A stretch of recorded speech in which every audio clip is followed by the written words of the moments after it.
English, they only spoke Spanish. And they would always be integrated in our class. And our class, we only spoke English. But the administrators, they thought he would just learn English in that class. But I don't understand how that's possible. And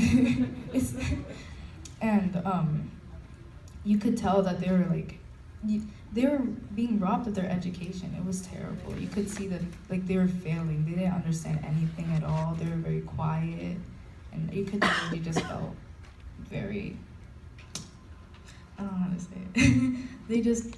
they felt that they were included, and you could tell, and I felt very bad. So. Any questions? Like issues of diversity weren't addressed in the way that you wanted, or when you didn't have the support that you thought you needed, or that maybe the curriculum didn't reflect the things that it should. It's really hard. It's really hard studying because, for example, I'm a Hispanic student, so I came to the United States in 2013. And when I came to the United States, it was really difficult for me to face the situation with the language. However, I never gave up. That's the key to succeed. They call me in my school the warrior, the fire, the dreamer.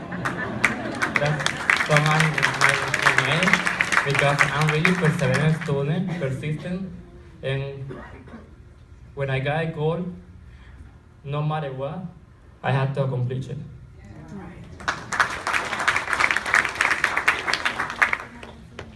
I guess one of the issues that I see is that diversity is never really talked about. For my school, fortunately, because we have a different dynamic in students, in a lot of my classes we discuss things like diversity in education, in jobs, with prisons, different things like that. But it's depending on the class. If you have a diverse teacher in front of you, an African American or Hispanic teacher, they'll willingly discuss it. But then when you're talking to a teacher that may not be of color, it may be an awkward situation.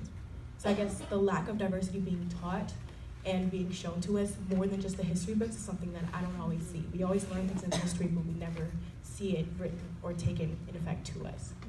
And I guess that's one of the things that hit home.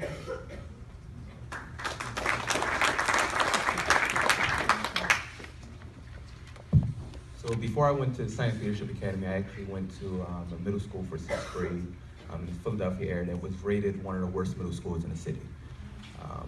And we didn't have much diversity. We were, I would say, about 90% African American students, Caucasian African American teachers, mainly women. And I had a counselor that once told me, you're going to become a statistic of Southwest.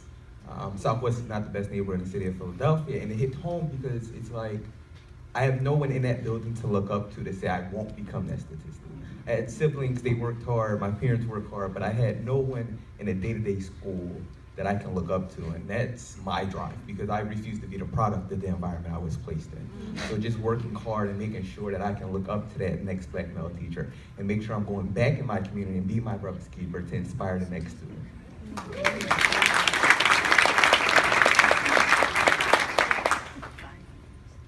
I believe the biggest challenge in the classroom is growing comfortable. I know I have a bunch of white teachers in my school, and when you have, a white teacher in a classroom full of black kids, you have two sides of people trying to get comfortable without offending anybody. So you have the white teacher trying to teach black kids, but not trying to offend them with her words or his words. And then you have a bunch of black kids in the room with a white teacher trying not to make that teacher uncomfortable. So I think if you have that, and you have people not come to the classroom, people aren't learning, the teacher is trying to teach, and kids are just doing the work, and nobody's actually learning and relating to each other.